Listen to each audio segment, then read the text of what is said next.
보내노라. 우리는 복음을 전해야 합니다. 우리가 참으로 예수 그리스도를 알고 믿는 신자라면 복음 전도는 영광스러운 의무이자 또 아주 복된 특권입니다. 왜 그렇습니까? 그 복음 전도는 예수님이 하시는 그 일에 동참하는 것입니다. 복음 전도는 이웃에게 최고의 유익을 가져다 주는 것입니다. 그리고 무엇보다 복음 전도는 예수 그리스도 그분이 높임 받으시는 일이죠. 그리고 그분이 높임을 받는 것이 사실 모든 신자에게 행복인 거죠. 그래서 예수님도 높임 받고 우리 신자들도 행복해질 수 있는 길, 그게 여러분들 복음 전도입니다. 이 복음 전도를 우리가 감당하되 우리는 이 복음 전도를 바른 동기를 가지고 해야 하죠. 사실 이 복음이라는 사실, 이 복음의 사실을 믿는 자, 그리고 예수 그리스도를 진정으로 아는 자는요, 이런 동기가 자신 안에서 자연스럽게 드러나게 됩니다.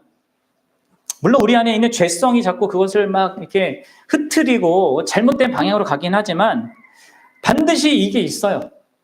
그래서 여러분들 이 동기가 자신 안에 있는지 확인해 보셔야 됩니다. 여러분 어떻습니까? 이 세 가지 동기, 제가 지난주에 여러분들에게 설교했던 이 세 가지 동기를 기억하십니까? 여러분들은 기꺼이 예수 그리스도께 단순한 그 마음으로 순종하고자 하십니까? 어떠세요? 예수님이 나의 주님이다. 나의 구원주일 뿐만 아니라 그가 나의 창조주이고 그가 나의 통치자이다. 나는 그분 앞에 온전히 굴복해야 된다라고 하는 그분의 그분 되심을 인정하는 그런 사람입니까? 그분이 명령하신 그 모든 명령을 기꺼이 순종하고자 하는 것. 그냥 억지로가 아닙니다. 그냥 하나님이 하라고 하니까 한다. 이게 아니에요. 기꺼운 마음으로 그러하고 싶냐는 거예요. 다른 모든 명령도 그렇지만 다 명령을 지키고 싶은지 여러분 그것부터 보셔야 돼요. 그러면서 예수님이 특별히 승천하시면서 마지막으로 유언처럼 모든 제자들에게 남기신 이 복음 전도의 명령, 하나님을 예배하라고 하는 그 명령 다음으로 중요한 나의 삶의 가치가 되는 이게 나의 삶의 가장 중요한 가치로 나도 여기고 있는가? 그럼 이거를 물어봐야 합니다. 또 여러분들은 진정으로 내가 이웃의 그런 유익, 이웃의 행복에 관심을 갖는지 스스로에게 물어봐야 돼요. 진짜 여러분들은 이웃을 사랑하고자 합니까? 여러분들이 직장에서 돈을 버는 이유, 내가 공부를 열심히 하는 이유, 이런 모든 것이 내가 이웃을 사랑하고 섬기기 위한 어떤 그런 동기 속에서 하냐는 거예요. 나 잘 먹고 잘 살고 우리 집 잘 먹고 우리 가족만, 여러분 이렇게 하면 안 되죠. 여러분들이 이웃에게 가장 최선으로 사랑하는 그 방식이 무엇이겠습니까? 물론 이웃이 가지고 있는 여러 필요들을 생각하면서 그것을 이렇게 섬기기 위해서 애써야 되지만 무엇보다도 그들에게 중요한 거, 그들의 영혼을 살리는 거, 이 복음을 전하는 거잖아요. 그러니까 이웃을 사랑하고자 하는 자에게는 이 복음을 전하는 일은 자연스럽게 나오는 거예요. 더불어서 여러분들이 진정으로 예수님 그분이 영광 받으시는 거, 그분이 나에게만 영광 받으시는 것이 아니라 내가 만나는 모든 사람들, 아니 이 세상 모든 사람들에게 동일하게 영광 받으셔야 될 그런 분으로 계셔야 한다는 것을 그런 마음에 쓰고 있습니까? 그게 내가 잘 먹고 잘 사는 것보다, 내가 무슨 문제가 해결되고 내 어려운 그 형편이 내 병편이 나아지는 이런 것보다 더 중요하냔 말이에요. 예수님의 그 이름이 높임받는 것, 모든 사람들이 예수님 앞에 마땅히 경배해야 되는 그거, 그분이 내게 너무나 소중해서 내가 하는 모든 자들이 역시 그분을 알고 그분을 사랑하고 그분께 굴복하고 경배하는 것, 그것을 소원하냔 말이에요. 이게 여러분들의 가장 큰 소원이냔 말이에요. 내가 예배하는 그분이 정말 그렇게 많은 사람들에게 그렇게 되길, 또 내가 소중히 여기는 그런 사람들도 그렇게 하기를. 근데 여러분들이 만약에 진짜 참된 신자인데 이러한 마음이 아주 미약하고 자신의 삶의 중심이 되지 않는다면 여러분 이게 얼마나 합당하지 않은 상태인지를 봐야 합니다. 그리고 이거 놓고 정말 많이 기도해야 돼요. 더불어서 여러분들 이거는 얘기했잖아요. 이거는 이제 세상 사람들이 모르는 뭐예요? 오직 신자들의 일만 감각할 수 있는 사실 심각한 죄이기도 하잖아요. 왜요? 복음을 전하지 않는 것, 복음을 전도에 무심한 것은요, 죄와 사탄에게 굴복하는 겁니다. 복음 전도에 관심이 없는 것은 이거 심각한 거예요. 왜 그렇습니까? 복음을 전하라고 하신 그 주님의 명령에 불순종하는 거 아닙니까? 또 이웃을 사랑하라고 하신 그 명령에도 불순종하는 거 아닙니까? 그리고 가장 결정적으로 복음을 전하지 않는 것은 예수님이 나한테 그렇게 중요하지 않다라고 자기가 스스로 그렇게 하고 살아가는 거예요. 그렇죠? 내 인생과 내 삶에서 그분은 별로 안 중요해요. 이것을 다른 사람에게 보여주는, 내가 복음 전도에 관심이 없는 삶을 그렇게 사는 것은요, 그런 삶을 내가 보여주는 것입니다.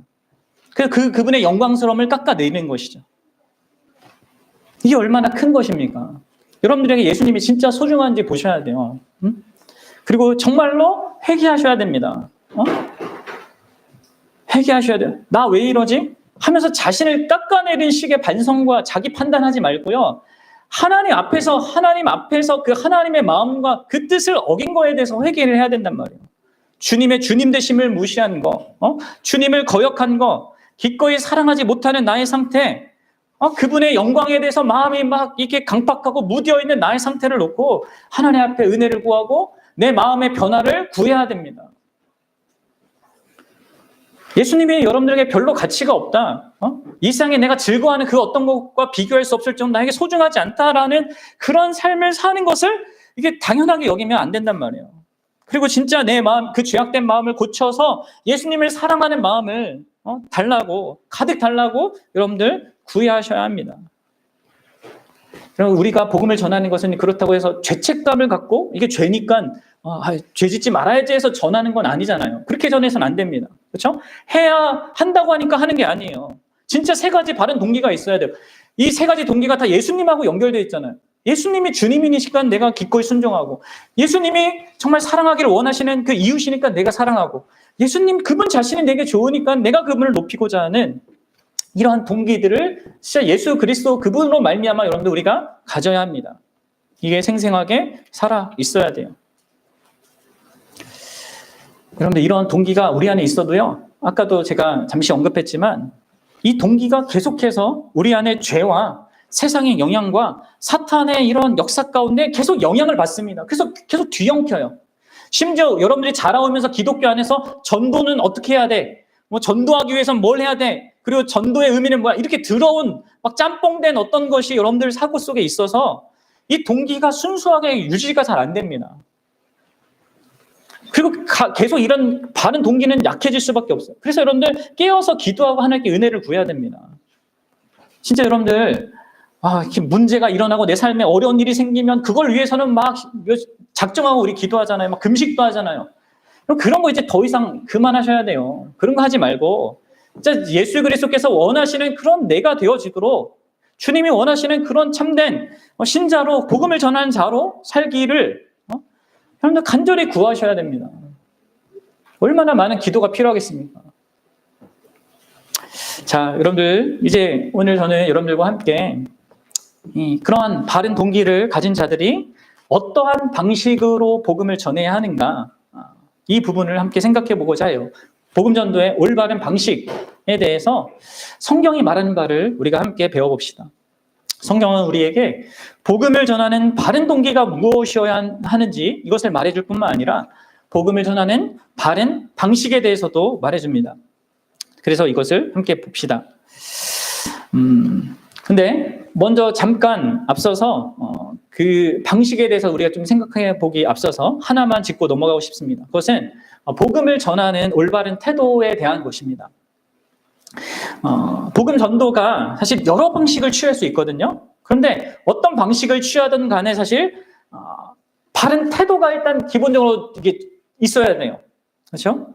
그리고 사실 제가 이 태도를 말하는 것도 어떤 의미에서 여러분들이 앞서 제가 서론적으로 얘기하는 그 세 가지 동기가 분명하면 자연스럽게 이 바른 태도도 나오는 것입니다. 복음은 우리 안에 특정한 그 어떤 태도를 형성하게 되어 있어요. 왜 그렇습니까? 이 복음의 중심이신 그 예수 그리스도를 만난 자이기 때문에 그분을 만난 어떤 반응들이 내한테 있단 말이에요. 그래서 여러분들은 복음을 전하는 태도가 이 세 가지가 있는지 보셔야 돼요. 복음을 전하는 자는요, 겸손함이 있습니다. 복음을 전하는 자는 또한 든든함이 있어요. 그리고 복음을 전하는 자는 소망을 갖습니다. 그럼 생각해, 이게 예수님 때문에 가질 수밖에 없는 거예요, 이런 태도를. 그럼 먼저 기독교인들은 언제나 타인을 대할 때 겸손한 마음으로 대하는 자여야 합니다. 왜 그래요? 왜냐하면 우리가 바로 우리의 어떠함 때문에 이 복음을 알고 믿고 구원받은 것이 아니잖아요. 내가 잘나서가 아닙니다. 내가 죄인임에도 불구하고 지옥의 심판이 마땅한 그런 죄인임에도 불구하고 오직 하나님의 큰 은혜로 말미암아 구원받은 것이기 때문에 신자는 이 복음을 아는 자는 겸손할 수밖에 없습니다. 더불어서 우리 믿는 자는요, 든든함이 있어요. 든든함 속에서 복음을 전할 수 있습니다. 왜요? 우리는 더 이상 사람들에게 모욕을 당하거나 상처받을 두려움으로부터 자유한 자들입니다. 왜 그렇습니까? 왜냐하면 우리는 이미 은혜로 말미암아 이 세상의 그 어떤 것으로도 멈출 수 없고 막을 수 없는 하나님의 사랑과 인정과 보호와 이 약속을 받은 자로서 있기 때문에, 그래서 여러분들 우리가 든든하게 복음을 전할 수 있게 되는 것이죠. 그리고 우리 세 번째로 믿는 사람들은요, 모든 사람에게 소망을 갖고 복음을 전할 수 있습니다. 심지어 아주 괴팍하고 꺼려지는 그런 사람들에게조차 희망을 갖습니다. 왜 그렇습니까? 이 복음의 능력이 사람의 어떠함에 따라서 결정되는 게 아니니까. 그렇죠? 여러분, 우리는 다른 사람에게 복음을 받아들이라고 강요할 필요가 없습니다. 오히려 언제나 예의 바르고 사력 있게 다른 사람을 대해야 돼요. 다른 사람의 마음을 여는 것은요, 우리의 웅변술이나 집요함이나 또는 그들에게 달린 어떤 열린 마음, 그것이 아닙니다. 하나님의 은혜예요. 그래서 우리가 항상 소망을 가질 수 있어요. 그런 마음으로, 그런 태도로 전할 수 있단 말이에요. 그래서 여러분들 이러한 태도들은 사실 이 복음의 중심이신 그 예수님을 알고 내가 어떻게 그분을 인하여서 구원받았는가를 아는 사람들에게 자연스럽게 나오는 거죠. 자, 그렇다면 좀 본격적으로 여러분 성경이 말하는 복음 전도의 방식에 대해서 생각해 보고자 합니다. 여러분들은 어떤 복음 전도의 방식이 가장 좋은 방식이라고 생각합니까?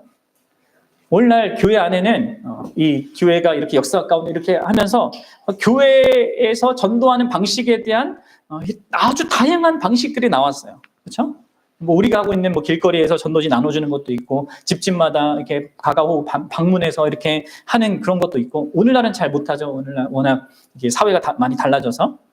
또 우리가 복음 초청 예배와 같이 이렇게 사람들을 부르는 것도 있고, 어떤 사람 또 길거리에서 선포하는 방식으로 하는 분도 계십니다. 아니면 어떤 교회는 막 연예인들 초대해가지고 막 또 간증하게 해가지고 하는.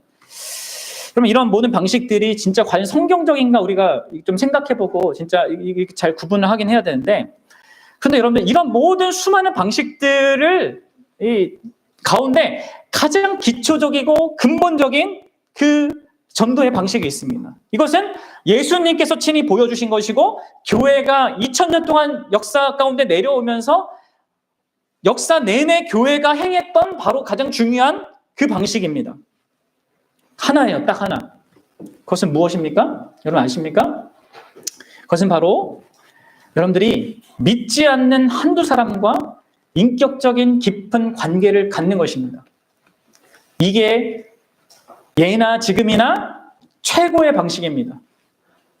기독교는 언제나 인격적인 관계를 갖는 것이 주된 전도의 방식이었습니다. 그게 예수님의 방식이었고 우리 교회의 우리의 방식이어야 해요.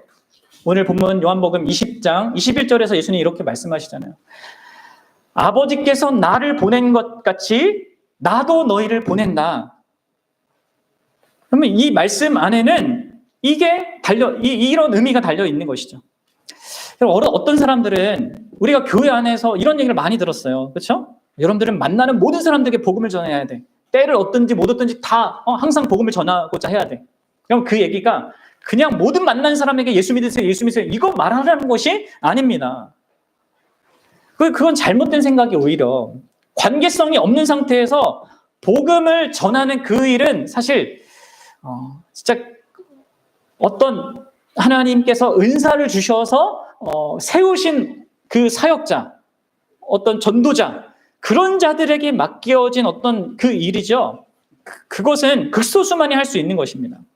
물론 우리가 때때로 어떤 그런 갑작스러운 만남을 통하여서 그렇게 인격적인 관계가 없지만 복음을 전하게 되었고 그걸 통하여서 하나님께서 일하시는 경우도 있어요.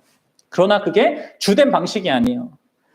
여러분, 복음 전도는 진정으로 언제나 인격과 인격의 관계 속에서 그리고 진정한 우정을 바탕으로 해서 행해져야 합니다. 그러니까 그 대상을 수단처럼 여기면 안 됩니다. 내가 교회로 데리고 오는 그 대상으로 여기면 안 돼요. 그 대상을 목적 자체로 바라보고 소중한 인격체로 대하면서 그가 존중받고 있다고 하는 그런 관계가 확립되어야 하는 것입니다. 그래서 여러분, 우리가 속히 자리를 피하고 싶어하는 그런 낯선 사람들을 붙들고 무작정 막 기독교에 막 이런 걸 장황하게 말 늘어놓거나 무례하게 상대방의 사생활을 침해하는 방식으로 하는 거, 전도하고자 하는 거, 아니면 얼굴에 철판을 깔고 막 하나님에 관한 일들을 막 이렇게 쏟아있는 그런 주장하는 자세로 해서는 안 되는 것입니다. 복음 전도의 주된 방식은 예수님의 방식이어야 돼요. 아버지께서 나를 보낸 것처럼 내가 너희를 보낸다 이렇게 하셨을 때 이거 예수님께서 제자들과 관계를 맺고 함께 하셨던 그 3년을 다 생각하시면서 지금 마지막 때 말씀하시는 거잖아요. 그렇죠? 예수님은 제자들과 관계를 맺으셨다면 그들을 불렀고 그들과 함께 있었고 많은 것을 공유하면서 그 인격적인 관계를 깊이 맺는 것을 하셨단 말이에요. 여러분들, 사실 단 한 사람의 영혼이 회심되고 진짜 참된 믿음을 갖게 하는 일에는요, 많은 시간과 노력과 기도가 필요한 것입니다.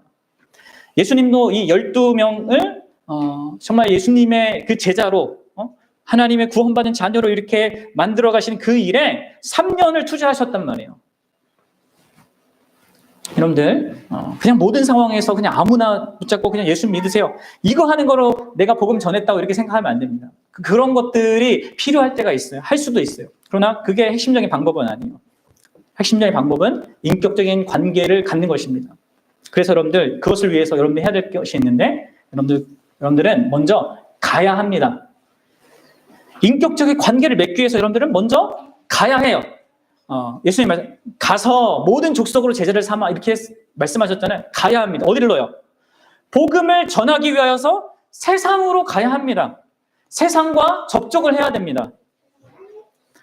예수님이 얘기하셨죠. 아버지께서 나를 이 세상에 보낸 것처럼 나도 너희를 이 세상으로 보낸다, 이렇게 얘기하시는 것입니다. 예수님이 우리가 사는 삶의 현실에 들어오신 것처럼 우리가 살아가는 그 구질구질한 이 죄악이 가득한 이 세상 가운데 들어오신 것처럼 우리도 믿지 않는 자들이 살아가는 그 삶의 현장으로 들어가야 돼요. 불신자들과 섞여 살아야 되고 그들과 친구가 되고자 해야 됩니다. 그럼 신앙생활을 잘하면 잘할수록요, 여러분 주변에 안 믿는 사람들이 많아져야 돼요. 근데 우리가 반대로 가죠. 신앙생활 하면 자꾸 안 믿는 사람은 다 그냥 끊어버리고 믿는 사람들끼리만 모이는 이런 상태는 건강한 게 아니에요. 예수님 주변에 언제나 얼마나 많이 믿지 않는 사람들이 이렇게 있었습니까? 근데 여러분들에게는 적어도 세상과 접촉할 수 있는 3가지 접촉점이 있어요. 그렇죠? 하나는 어디냐면 직장이고요. 하나는 여러분들이 이웃과 어울려 사는 가족, 가족이 머무는 그 영역 있잖아요. 그게 2번째고, 또 하나는 뭐냐면 여타 다른 모임들. 예를 들어 뭐 운동 모임이나 친구 모임이나 아니면 정치 활동 모임이나 아니면 지역사회 봉사 모임이나 이런 모임들 있잖아요. 여러분들은 이 비그리스도인들과 접촉할 수 있는 이 모든 기회를 기꺼이 사용하고자 해야 합니다. 그래서 거기에 가야 돼요. 그리고 그곳에서 여러분들은 사람들을 사랑하고 섬기며 순수하고 희생적인 그런 우정을 그들과 맺고자 해야 됩니다. 그런 다양한 그런 접촉 속에서 비그리스도인들과 참된 인격적인 관계를 맺고자 해야 돼요. 그러는 가운데 여러분들이 반드시 기도해야 됩니다.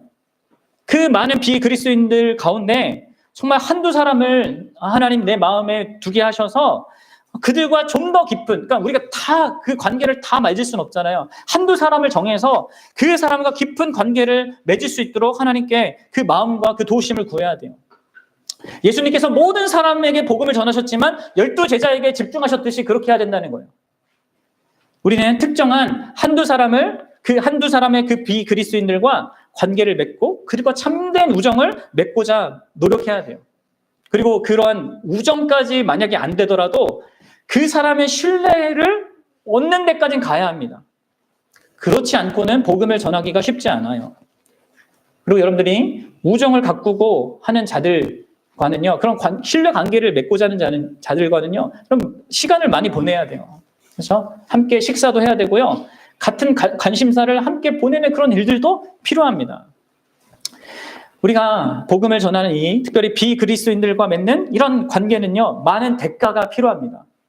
한 사람 곁에서 오래 있는 것, 그 사람 이야기 들어주고 공감하고 또 그 사람이 갖고 있는 어떤 문제에 대해서 같이 마음을 쓰고 해결해 주기 애쓰는 등 이런 것들은 많은 그런 대가가 필요한 거예요. 내 시간도 들여야 돼요. 돈도 사용해야 돼요. 또 마음도 써야 돼요. 때로는 그거 있잖아요. 뭐 세상에서 얘기하는 감정 쓰레기통도 대줘야 돼요. 그래서 여러분들 내가 막 복음을 믿으라고 막 강요하지 않더라도 닥달하지 않더라도 될 정도로 가까워져야 된단 말이에요.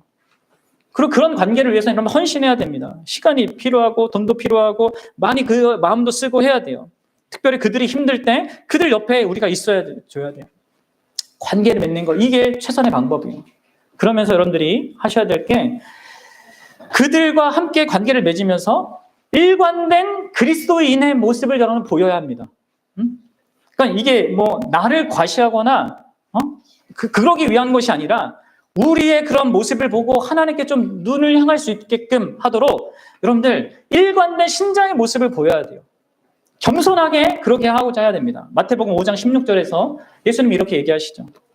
이같이 너희 빛이 사람 앞에 비치게 하여 그들로 너희 착한 행실을 보고 하늘에 계신 너희 아버지께 영광을 돌리게 하라. 그러면 오늘날 이 복음의 진보를 맞는 가장 큰 요인은요, 그리스도인들이 일관성 없이 살기 때문에 그렇습니다. 말과 행동이 달라요. 가정에서나 교회에서나 직장에서 이 모습이 다르단 말이에요. 언행 불일치의 죄를 쉽게 우리가 범하고 있습니다. 왜 여러분 오늘 한국 교회가 세상의 비난을 받습니까? 우리가 말하는 것과 우리가 삶이 너무 다르기 때문입니다. 근데 그게 되게 심각한 것임을 알아야 돼요. 디도서에서는 사도 바울이 이렇게 얘기해요. 이런 자들이 교회 안에 있다고? 그들이 하나님을 시인하나 행위로는 부인하는 자니. 이러한 사람들이 얼마나 많은지 보십시오. 교회 안에 오늘날. 말로는 하나님을 시인해요. 믿는다고 해요. 근데 행위로는 부인해요. 행위를 봤을 때는 전혀 아닌 거야. 이게 뭐 어떤 사람이니까 가증한 사람인 거예요.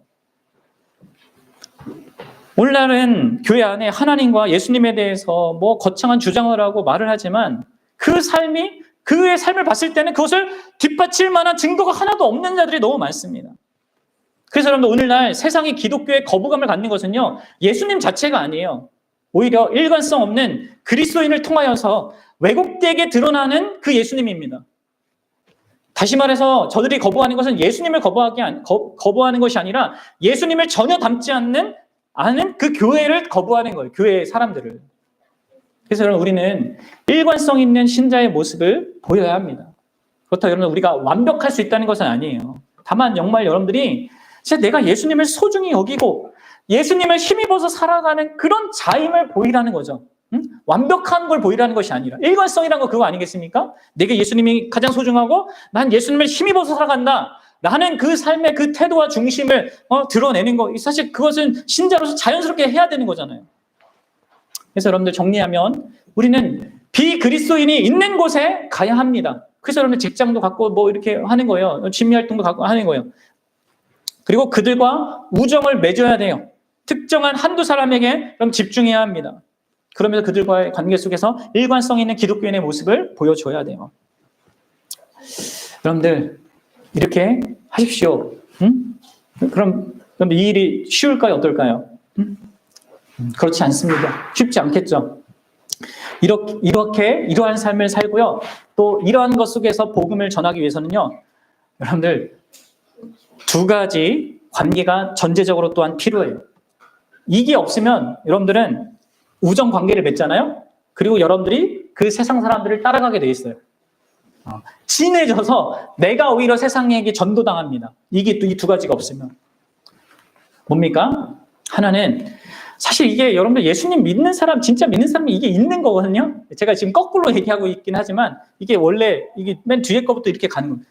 여러분들에게 이런 전도를 인격적인 관계 속에서, 교제 속에서 이렇게 하기 위해서 여러분들이 전제되어지는 그 관계가 있는데, 그것은요, 하나는 교회의 관계입니다. 비그리스도인 한두 사람을 이렇게 바르게 이렇게 인도하여서 하나님께로 인도하기 위해서는요, 내 자신이 교회의 한 지체로서 사는 삶이 있어야 됩니다. 온전한 전도를 위해서는 비그리스도인과의 관계뿐만 아니라 다른 교회와의 관계가 중요한 것입니다. 예수님께서 이렇게 얘기하셨잖아요. 우리 같이 읽어봅시다. 좀 나의 영혼을 향해서 예수님 얘기한다고 좀 믿으면서 한번 고백해봅시다. 내 영혼을 향해서 읽어봅시다. 새 계명을 너희에게 주노니 서로 사랑하라. 내가 너희를 사랑한 것 같이 너희가 서로 사랑하라. 너희가 서로 사랑하면 이로써 모든 사람이 너희가 내 제자인 줄 알리라. 아멘. 하나님 여러분 보십시오. 교회가 서로 사랑하는 그 모습을 진짜 보일 때, 이 사랑을 우선순위로 놓을 때 세상이 진정으로 우리가 예수님을 믿는 자인지를 본다는 거예요. 그러니까 예수님을 전하고 예수님을 내가 믿는다고 하는 그 사실이 내가 교회 안에서 먼저 확인되어지고 드러나지 않고 이게 어떻게 되겠냐는 것이죠.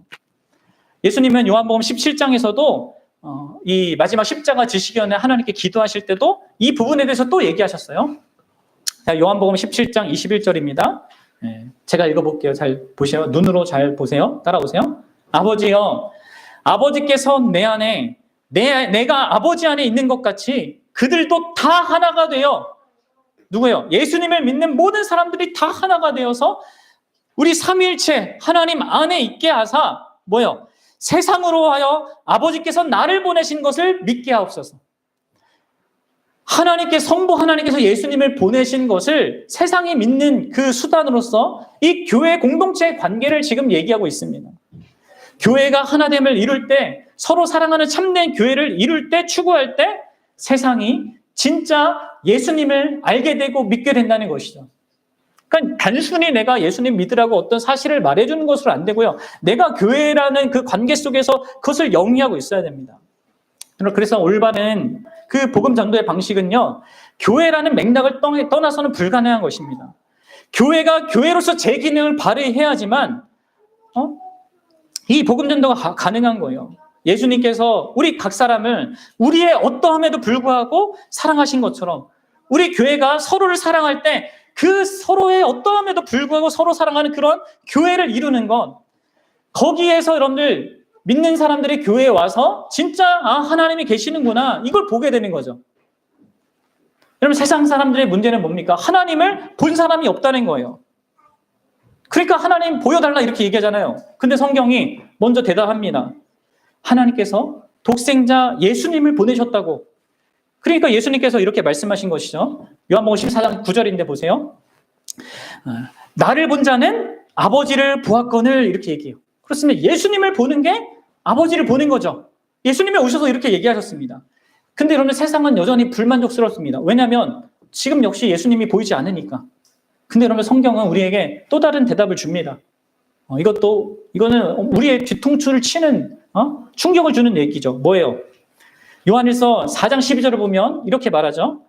어느 때나 하나님을 본 사람이 없다. 그래, 맞다. 세상이 말한 거 맞다. 그런데 뭐예요?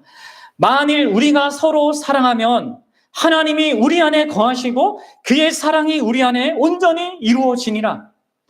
하나님을 보지 못하는 이 세상을 향해서 하나님이 계신 그 증거로 어떻게 드러난다고요?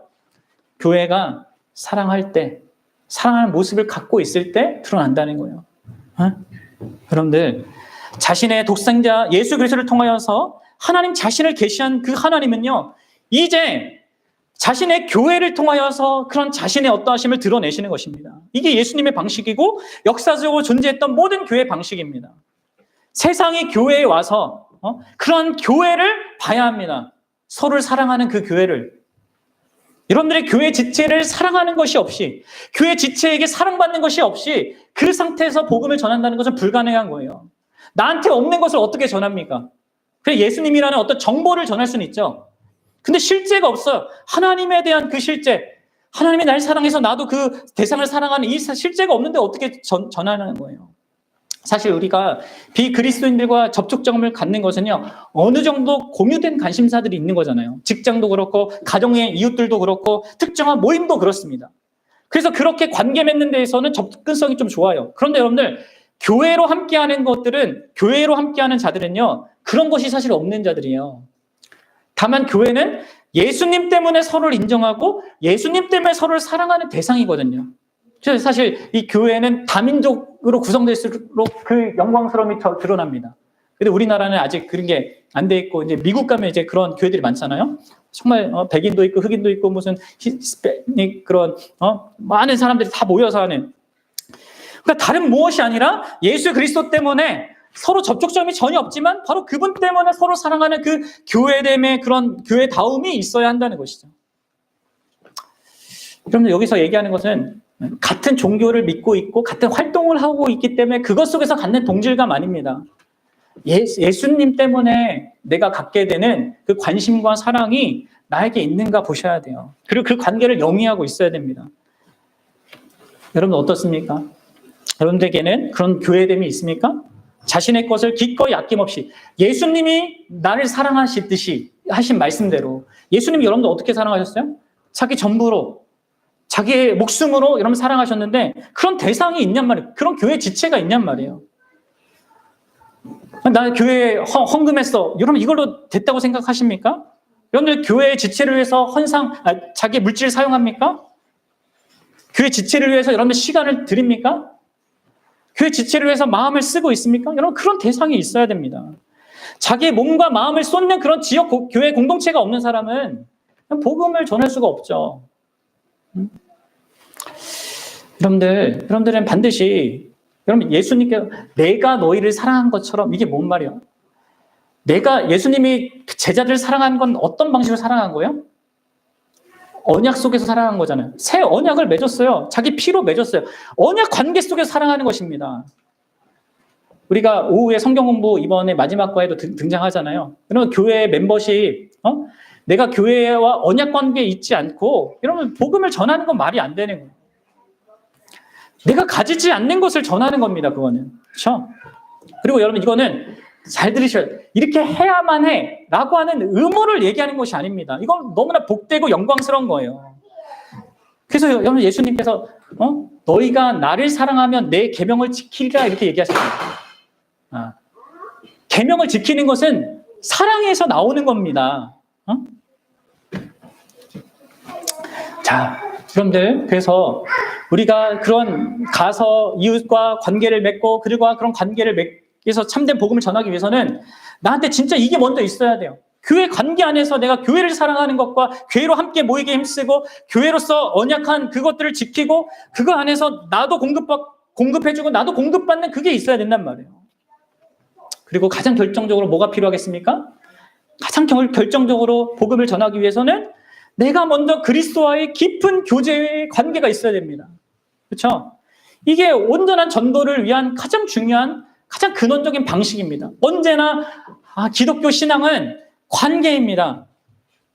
인격적인 관계입니다.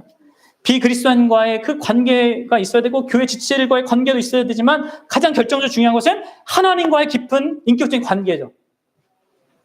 여러분들 다시 예수님의 이 말씀을 기억해 보십시오.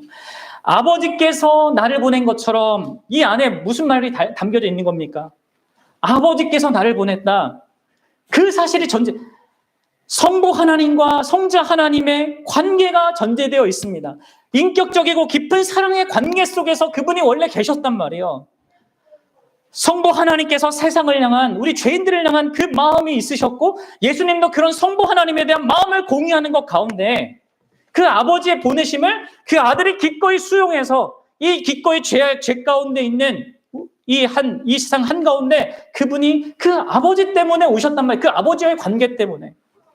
그리고 그분은 이 세상 사역하시는 동안에 모든 기간 동안에 아버지와의 그 관계를 최우선순위로 놓으셨죠.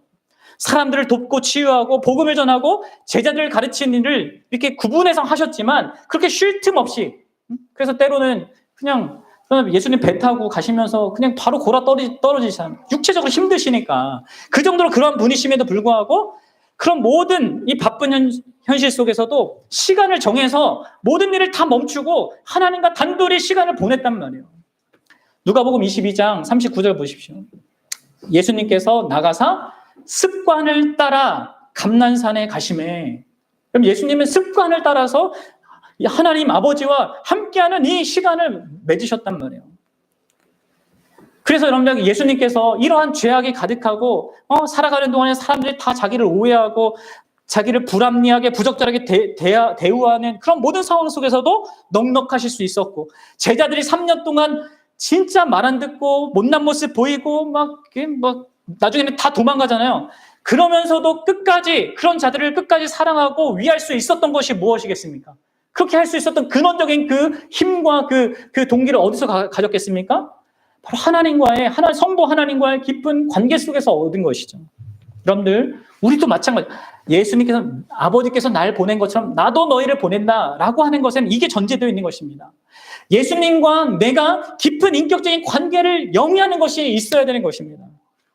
복음 전도는 여러분들 우리가 그 받은 메시지, 예수님에 관한 그 메시지를 전하는 것과 더불어서 그 예수님을 보고 경험한 것을 증언하는 것입니다. 그러니까 여러분들 복음 전도는 자기가 증거하는 것에 대한 직접적인 그 체험이 있어야 돼요. 한마디로 목격자로 여러분들 우리는 복음을 전하는 거예요. 그래서 여러분들 모든 복음 전도자는 예수님을 인격적으로 체험해야 돼요. 날마다 여러분들 그래야 합니다. 그 체험이 없으면요, 여러분들 그분을 증거할 마음도 사실 우러나오지 않습니다. 그렇지 않겠습니까? 그냥 교회에서 복음을 전하니까 전하고, 기독교회는 전해야 된다고 하니까 전하고, 목사가 얘기하니까 전하고, 복음 초청 예배한다니까 좀 하고. 그러면 이거는 기계적인 순종인데, 우리 예수님은 그거 원하지 않습니다.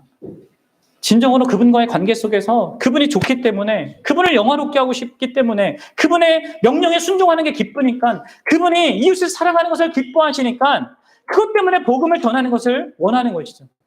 이러한 바른 동기가 예수님과의 그런 인격적인 관계 속에서 자연스럽게 나오는 것입니다. 게다가 이런 게 없으면요, 우리가 복음을 전하는 것이 실제적으로 효과와 능력을 나타낼 수도 없습니다. 그러면 성령의 역사로만 한 사람이 예수님을 주라고 고백할 수 있거든요. 아버지께서 이끌어 주셔야지만 한 사람이 예수님을 믿을 수 있거든요. 근데 내가 예수님에 대한 그 마음과 그분을 사랑하는 마음과 그분이 정말 그렇게 되기를, 내가 사랑하고 내가 관계 맺는 사람에게 그렇게 되기를 원하는 그런 마음이 없으면 성령님도 역사하지 않고 하나님도 이끄시질 않습니다. 사랑하는 여러분, 그래서 여러분들 예수님과의 이러한 관계를 생각해 보셔야 됩니다. 내가 내 삶의 그게 중심. 그리고 사실 이게 이런 모든 신자의 삶에는 그냥 기본적인 중심이어야지 않겠습니까? 너무 당연한 거잖아요. 전도한 데서 하고, 안 하면 죄라고 하니까 하고, 죄책감으로 하면 전도하면 안 돼요, 절대. 아니면 저 사람이 내가 복음 전하지 않으면 죽으니까, 지옥 가니까, 뭐 그런 동기도 어느 정도 괜찮을 수 있겠지만, 그걸 하는 예수님이 원하는 거 아닙니다. 사랑하는 여러분, 복음을 진짜 우리가 온전하게 전하기 위해서는 이렇게 주님과의 관계가 견고해야 되고, 교회의 관계가 견고해야 됩니다. 그리고 그 기반 위에서 우리가 세상 가운데 나아가야 되고, 세상과 인격적인 관계를 맺고자 해야 돼요. 그래야지만 우리가 동화되지 않습니다. 세상에 영향받지 않습니다. 아까도 말했지만 잘못하면 내가 다시 전도당해요. 왜요? 우리의 죄성은 세상성과 친숙하기 때문에. 그래서 여러분들 이게 결정적으로 중요합니다. 결론을 맺겠습니다. 여러분들 올바른, 그리고 가장 중요한 핵심적인 전도의 그 방식은요, 뭡니까? 인격적인 관계를 통한 전도입니다. 그래서 우리는 비그리스도인들이 있는 곳으로 가야 합니다. 그리고 그들과 그곳에서 인격적인 관계를 이렇게 쌓아야 됩니다. 그리고 그것을 위해서는 시간도 써야 되고, 물질도 써야 되고, 마음도 쏟아야 됩니다. 그러니까 나쁜 어떤 의도로 하는 게 진짜 그 마음을 다해서 그렇게 하셔야 돼요. 그래서 신뢰 관계와 우정 관계를 쌓아야 돼요. 그리고 특히 한두 사람을 정해서 그들을 위해서 기도하고 특별히 가까워지도록 노력해야 됩니다. 그들을 진실로 사랑하고자 해야 되고, 그들에게 최고의 선을 베풀고자 하는 마음으로 그렇게 해야 됩니다.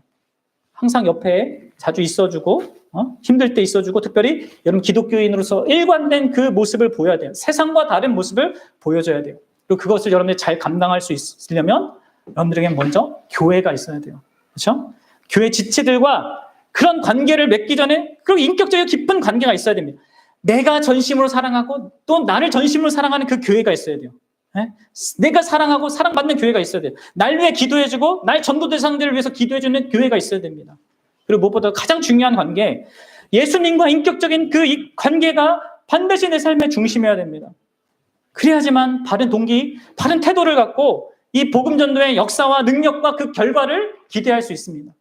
이거 없이 그냥 하면 아무 열매 없습니다. 마지막으로 여러분들 존 스tott 목사님이 이렇게 말한 걸 들려주고 마치도록 하겠습니다. 보십시오. 제가 지금 말씀한 이 모든 말씀드린 거를 정리하는 내용인데 이렇게 얘기하셨어요. 세상에 살지 않으면서 그리스도 안에만 거하는 것은 세상을 파멸하도록 내버려 두는 행위며 그리스도와 상관없이 세상에 사는 것은 자신에게 파멸을 가져오는 행위다.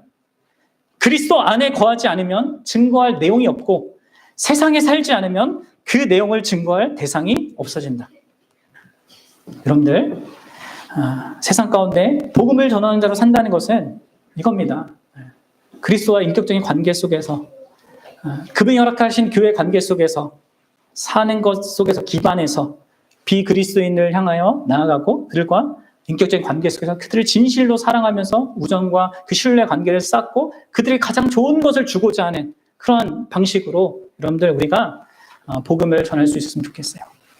아시겠죠? 네, 같이 기도하겠습니다. 여러분들은 그동안 어떤 방식으로 이 복음 전도를 생각해왔고 행해왔습니까? 또 우리는 진짜 이런 근원적인 이러한 관계들을 진짜 갖고 영위하고 있습니까? 이런 것들을 좀 돌아보면서 참으로 하나님 원하시는 그런 방식으로 그런 모든 것들을 소유한 자로서 기꺼이 복음을 전하는 우리가 되어지도록 하나님 앞에 같이 기도하도록 하겠습니다. 같이 기도합시다. 거룩하신 하나님 아버지, 오늘도 우리에게 더 귀한 시간을 주시고 이 하나님의 복된 말씀을 온전히 증거하고 선포할 수 있게 해주셔서 감사합니다. 우리에게 정말 소중한 아버지 분이 예수님이시고 예수 그리스도께서 우리에게 가장 중요한 분이 되시고 그분과의 관계를 우리가 깊이 영위하는 것 속에서 우리의 인생이 살아갈 수 있게 되기를 원합니다. 그리고 주님께서 허락하신 정말 오직 예수님만으로 사랑하게 되는 그런 교회 관계로서 우리가 형성될 때 정말 우리가 든든하게 또 아버지 복음을 전할 수 있게 되는 모든 자원들을 갖게 됩니다.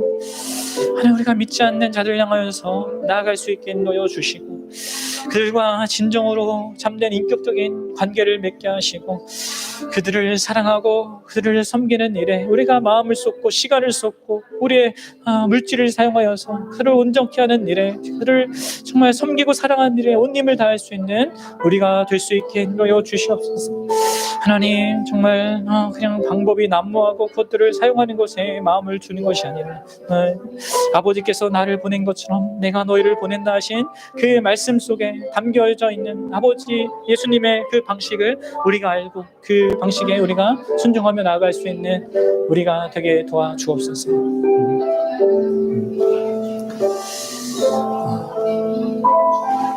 거룩하신 하나님 아버지, 오늘 우리가 또 말씀을 통하여서 우리가 어떠한 방식으로 비그리스도인들에게 복음을 전해야 하는지를 함께 살펴보았습니다. 예수님께서 말씀하신 대로 아버지께서 나를 보낸 것처럼 나도 너희를 보낸다 하신 그 말씀 속에 담겨져 있는 예수님의 그 방식을 우리가 알고 또 그것을 따라서 기꺼이 그렇게 할 수 있는 우리 모두가 될 수 있도록 하나님께서 은혜를 더하여 주옵소서. 예수 그리스도의 이름으로 기도드립니다. 아멘. 우리 앞서서 하나님 앞에 헌상한 거 하나님 앞에 봉헌하도록 하겠습니다. 우리에게 자기 전부를 주신 분께 우리도 마땅히 우리 전부를 드리는 마음으로 그렇게 봉헌하며 찬양하도록 하겠습니다. 431장입니다.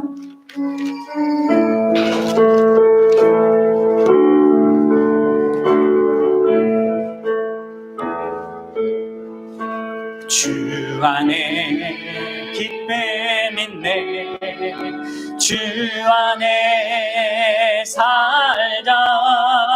주 안에 평안인데 주 안에 살자.